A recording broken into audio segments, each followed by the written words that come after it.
Hello students, welcome to BSc Part Second class of differential equation. या हम singular solutions पे कुछ examples हम लोग ने पिछले टर्न पे 2 एग्जांपल्स किए थे और आपको मैंने कहा था कि इन एग्जांपल्स को अच्छे से देखें, समझें कैसे जो है हमने वर्कआउट करें एग्जांपल्स को। तो आज हम आगे के कुछ 2-3 एग्जांपल्स देखेंगे, इससे काफ़ी कुछ चीज़ क्लियर हो जाएगी और उसके बाद आपको दे दिए जाएंगे सारे एग्जांपल्स करने के लिए। जितने ज़्यादा हो सकें आप उतने ज़्यादा एग्जांपल्स अटैम्प्ट करें ताकि कंसेप्ट जो है ज़्यादा से ज़्यादा क्लियर हो चले।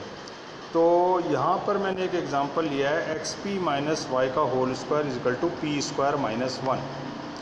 तो ये जो क्वेश्चन है इसको हम देखते हैं किस तरह अप्रोच करना। तो सबसे पहले हम जो है लेफ्ट हैंड साइड को एक्सपेंड करते हैं और इस स्टेप पे पहुँचते हैं। इस स्टेप पे हम देख रहे हैं कि ये P में क्वाड्रेटिक बन गई इक्वेशन, P में क्वाड्रेटिक बन गई इक्वेशन। अब इससे आगे इसको हमने नंबर 2 डाल दिया, फिर जो गिवन इक्वेशन 1 थी उसको हमने इस फॉर्म में अरेंज करा। सिंपल है। तो इस फॉर्म में अरेंज करने का मतलब क्या हुआ, इस इक्वेशन को हमने गिवन इक्वेशन जो 1 थी इसको हमने क्लेरेट्स फॉर्म में अरेंज कर लिया। तो अगर मैं इसको क्लेरेट्स फॉर्म में बिल्कुल एक्सटेंड करके फैला के लिखूं, अभी ये आपको समझ में आ रही होगी जिन्होंने करा है अच्छे से क्लेरेट्स फॉर्म। नहीं तो इसको यूँ भी करूं, अगर मैं y minus p x left hand side में एज इट इज़ रख के under the root p square minus 1 कर लूँ, फिर y बराबर पी एक्स या y minus p x minus under root p square minus 1 लिखूँ तो बिल्कुल आपको क्लियर हो जाएगा कि हाँ ये क्लेरेट्स फॉर्म की इक्वेशन है। ये वाली कौन सी वाली, ये वाली क्लेरेट्स फॉर्म में इक्वेशन है। तो जब क्लेरेट्स फॉर्म में इक्वेशन हम जमा लेते हैं तो उसका जनरल सॉल्यूशन वर्कआउट करना बिल्कुल आसान रहता है। उसमें हमने क्या सीखा था, जहाँ जहाँ पी है वहाँ क्या रख देंगे, हम सी रख देंगे। तो ये जो है इसका जनरल सॉल्यूशन बन गया दी हुई इक्वेशन का। ठीक है साहब। इसके बाद जो ये इक्वेशन नंबर 2 थी ये P में क्वाड्रेटिक है। तो P में क्वाड्रेटिक है अगर इक्वेशन, तो हम उसका P डिस्क्रिमिनेंट कैसे फाइंड आउट करेंगे, simple b square minus 4ac, यही तरीका होता है। तो ये हमने जो है इसका इक्वेशन नंबर 2 से, क्योंकि वो P में क्वाड्रेटिक थी, हमने उसका डिस्क्रिमिनेंट निकाल लिया, ये आ गया। और फाइनली हम पहुँचे यहाँ और उसके बाद पहुँचे हम इस स्टेप पे।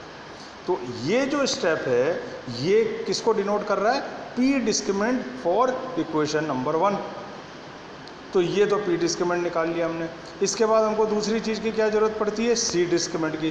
तो C डिस्क्रिमिनेंट निकालने के लिए हम क्या करते हैं, C जो हमने जनरल सॉल्यूशन फाइंड आउट करा, कौन सा वाला, ये वाला इक्वेशन नंबर 3, इसको जब हम एक्सटेंड करते हैं तो ये वाले एक्सप्रेशन बन जाता है। तो आप इसमें देखो कि हम इसको जो है किस में जमा लेते हैं, C में क्वाड्रेटिक करके जमा लेते हैं। तो C स्क्वायर के ये 2 टर्म हो गए, एक साथ रख लेंगे। C का एक सिंपल टर्म ये वाला हो गया और ये कॉन्स्टेंट्स हो गए, कॉन्स्टेंट्स क्या बाकी के बचे हुए टर्म्स हो गए। तो हम क्या करते हैं, इसको जो है C में क्वाड्रेटिक करके इस वाली इक्वेशन को हम जमा लेंगे, आप भी जमा लेना। तो C डिस्क्रिमिनेंट फिर निकल जाएगा किससे, बी स्क्वायर माइनस 4ac। तो फिर से हमने बी स्क्वायर माइनस 4ac करा तो हमको क्या चीज़ मिली, ये वाली चीज़ मिली। और जब इसको सॉल्व करा तो ये मिल गया।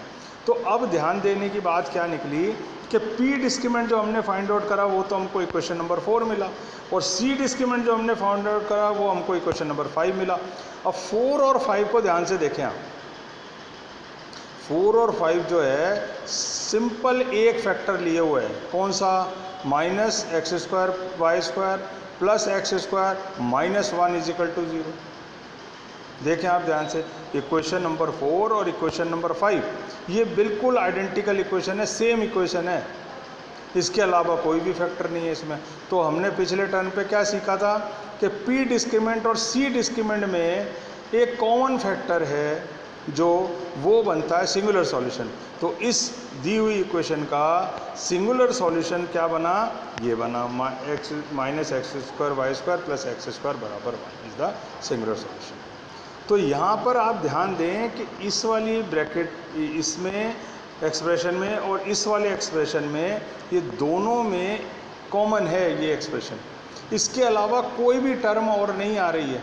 तो ये दोनों मिला के together it represents the singular solution. ठीक है, उसके बाद साहब अगला क्वेश्चन जो है एग्जांपल जिसको अपन कहते हैं वो ये है, क्या है, a square minus x square d y by d x का whole square plus 2xy d y by d x plus b square minus y square is equal to 0। ठीक है, अब अपन क्या करें, d y by d x को किसके बराबर रख देते हैं, पी के बराबर, तो ये इक्वेशन हमारी ये वाली बन जाती है। ठीक है, फिर हमने क्या करा, इसको y में क्वाड्रेटिक बना लिया इस इक्वेशन को। आप देखें p में भी क्वाड्रेटिक है ये इक्वेशन, पर हमने स्टिल इसको y में क्वाड्रेटिक बनाया। कुछ क्वेश्चंस ऐसे होंगे जिसमें हमको क्वेश्चन देख के मॉडिफाई करना पड़ेगा कि हम क्या करें कि क्वेश्चन जो है इजी होकर के सॉल्व हो। है तो ये p में भी क्वाड्रेटिक, अगर इससे बढ़ना चाहें तो इससे भी बढ़ सकते हैं कि पहले p में क्वाड्रेटिक करके फिर हम उसको जो है सॉल्यूशन p डिस्क्रिमिनेंट निकालें, c डिस्क्रिमिनेंट निकालें। पर देखें ये कुछ अलग तरीके से अप्रोच किया हुआ, इसलिए इस क्वेश्चन को लेना यहाँ ज़रूरी हो गया था। तो ये इजीली y के अंदर क्वाड्रेटिक बन गया ये इक्वेशन।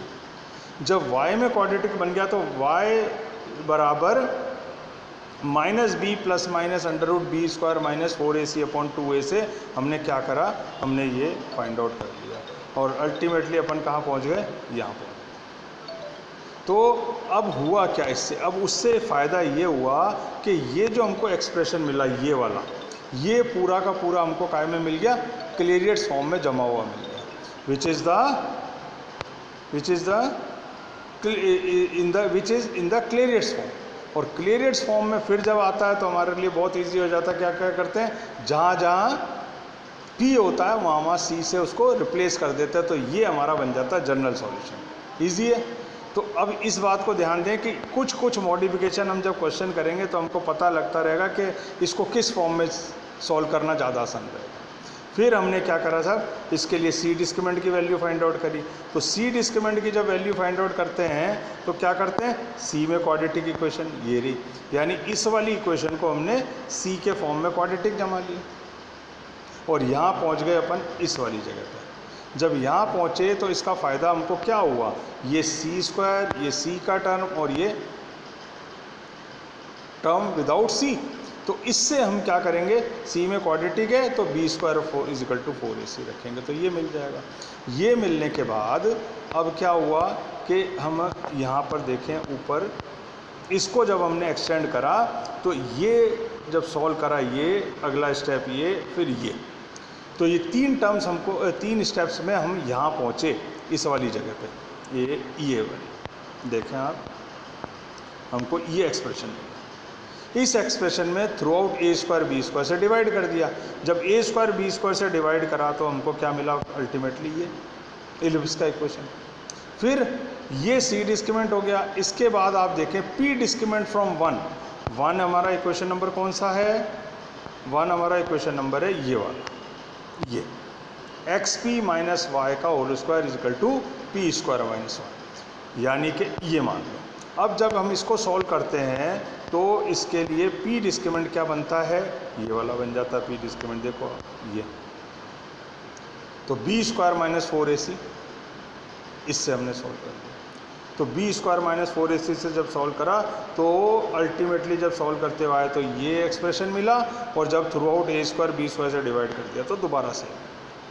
तो अब आप 3 और 4 को ध्यान से देखें, ये कॉमन एक्सप्रेशन और ये कॉमन एक्सप्रेशन, यानी ये दोनों x square by A square ये वाला और x square by A square ये वाला, ये दोनों कॉमन है किस में, पी डिस्क्रिमिनेंट और सी डिस्क्रिमिनेंट में। जब ये दोनों कॉमन हैं तो इसका मतलब क्या निकला, इसका मतलब ये निकला कि ये सिंगुलर सॉल्यूशन बना, ये दिए हुए डिफरेंशियल इक्वेशन का क्या बना, सिंगुलर सॉल्यूशन बना। तो यही हमने फाइंड आउट करना था। और ध्यान देने की बात दूसरी और क्या है, इसमें और कोई भी एक्सप्रेशन पावर 2 या पावर 3 में ना तो पी डिस्क्रिमिनेंट में ना सी डिस्क्रिमिनेंट में, इसलिए लोकस नोडल लोकस यानी कि एक्सटेनियस लोकस कोई इसमें है ही नहीं। तो ये हो गया अपना एग्जाम्पल सेकंड। एक और उसके बाद ये वाला एग्जाम्पल मैं आपके लिए छोड़ रहा हूँ, तो इस एग्जाम्पल को आप देखें किस तरीके से करना है, ठीक है। फिर अपन एक एग्जाम्पल और लेते हैं, देखें। तो ये जो है इसको ध्यान से देखें, ये वाला ही है, ऊपर वाला आप अपने आप भी देखना कुछ। तो एक एग्जांपल अपन यहाँ पर देखते हैं किस तरीके से करा हुआ। तो इस एग्जांपल को देखें, थोड़ा सा धुंधला है पर मैं आपको बता देता हूँ ये क्या है। ये एक्सप्रेशन जो है पी स्क्वायर 1 माइनस एक्स का square is equal to 1 minus y का स्क्वायर। ये जो मैं चीज़ बता रहा हूँ इसको आप वैसे ही लिख लें, पी स्क्वायर 1 माइनस एक्स का 1 माइनस एक्स स्क्वायर ब्रैकेट में is equal to 1 minus y square. तो ये बन जाएगा साहब क्या, p square is equal to 1 minus y square upon 1 minus x square. Root लिया दोनों तरफ इसमें हमने, तो ये बन गया d y by d x is equal to under the root 1 minus y square upon under the root 1 minus x square. इसको हमने वेरिएबल सेपरेबल के फॉर्म में लिख लिया। जब वेरिएबल सेपरेबल के फॉर्म में लिख लिया तो ये हमारा बन गया क्या, ये जब इंटीग्रेट करेंगे तो ये एक्सप्रेशन बन जाएगा क्या, sine inverse y minus sine inverse x is equal to a constant. फिर हमने क्या करा साहब, दोनों जगह कॉस ले लिया, ठीक है। तो ये बन गया क्या, under the root 1 minus y square under the root 1 minus x square plus y x is equal to a. फिर से ये कांस्टेंट हो गया, ठीक है। अब हमने क्या करा, अब हमने ये करा कि 1 माइनस वाई स्क्वायर और 1 माइनस एक्स स्क्वायर तो रख लिए यहीं पे, और a माइनस एक्स वाई ये वाला यहाँ ले गया और दोनों जगह स्क्वायर कर दिया। क्या करा हमने, फिर से ध्यान दें, कॉस लिया यहाँ पर और कॉस का formula sine inverse y minus sine inverse x बोला, तो ये बन गया। ये बनने के बाद इसको a एक नया कांस्टेंट a नाम दे दिया और फिर सेपरेट कर लिया।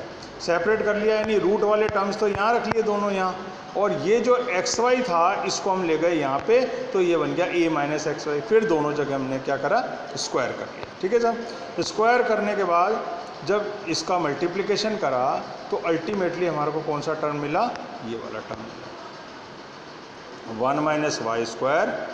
क्या मिला, 1 minus y square is equal to x square plus y square minus x square is equal to a square minus 2ay plus y square x square. This does the primitive is the family of conics. ये क्या बन गया, solve करा तो हमने ये expression और ये कॉनिक्स की इक्वेशन। तो द सी डिस्क्रिमिनेंट कैसे निकालेंगे, is given by this. C discriminant कैसे दिया जाएगा, इससे दिया जाएगा, ठीक है। इसको क्या करेंगे, ए में क्वाड्रेटिक है ए और ये ए, तो इस फॉर्म में हमने इसको जमा लिया, तो ये सी डिस्क्रिमिनेंट बन गया, विच इज क्या बन गया, ये ए में क्वाड्रेटिक जमाया ना इसको, इस वाले एक्सप्रेशन को हमने ए में क्वाड्रेटिक जमा लिया, तो फाइनली हम यहाँ पहुँच गए। यहाँ पहुँचने के बाद बी स्क्वायर माइनस 4ac बराबर 0 लगा दिया इस वाले के लिए। तो इसमें जो सी का काम है वो ए कर रहा है, यूँ समझ लो आप, है ना। तो उससे हमको क्या मिल गया, ये मिल गया। जब इसको सॉल्व करा तो ये मिल गया। फिर सी डिस्क्रिमिनेंट निकालने के बाद हमको क्या चाहिए होता है, पी डिस्क्रिमिनेंट चाहिए होता है। पी डिस्क्रिमिनेंट जो दिया जाएगा, क्या ओरिजिनल इक्वेशन क्या है आपकी, ऊपर देख लें, ये ओरिजिनल इक्वेशन कौन सी है, p square 1 minus x square is equal to 1 minus y square. तो इससे हमने क्या करा था, हमने क्या निकाल लिया, पी डिस्क्रिमिनेंट निकाल लिया। ये सॉरी पी स्क्वायर में क्वाड्रेटिक जमा लिया, और जब पी स्क्वायर में क्वाड्रेटिक जम जाती है तो फिर b square is equal to 4ac लगा दिया। तो ये बन गया क्या, इसका पी डिस्क्रिमिनेंट बन गया। तो अब आपके पास सी डिस्क्रिमिनेंट ये पड़ा और पी डिस्क्रिमिनेंट ये पड़ा। सिंपल है, अब देख लो दोनों के अंदर कौन से, 4 can not be equal to 0, 4 can not be equal to 0। तो क्या होगा, x square minus y, x square minus 1 y square minus 1, तो ये वाला एक्सप्रेशन। और दूसरा फिर से 1 माइनस एक्स स्क्वायर और 1 माइनस वाई स्क्वायर, तो सेम ही है, माइनस कॉमन ले लो दोनों में। तो अल्टीमेटली दोनों में कॉमन फैक्टर कौन सा हो गया, ये और ये। तो सिंगुलर सॉल्यूशन क्या आ गया हमारे पास, इसके अलावा कोई एक्सप्रेशन ही नहीं है इसमें। तो वही टैग एक्सट्रेनियस लोकस कोई निकल ही नहीं रहा इसका। तो ये तरीका है इसको सॉल्व करने का। अब मैंने एक एग्जांपल ये और एक एग्जांपल मैंने यहाँ पर और रखा हुआ आपके लिए। इन दोनों एग्जांपल को आप सॉल्व करके देखो, तो क्या होगा, इससे और कंसेप्ट क्लियर होगा। और सिंगुलर सॉल्यूशन वाला जो चैप्टर है अपन आज यहीं क्लोज करते हैं। और कोई एग्जांपल्स इंपॉर्टेंट मिलेंगे तो वो अपन डिस्कस कर लेंगे, अदरवाइज़ आज के लिए इतना ही करते हैं। थैंक्स।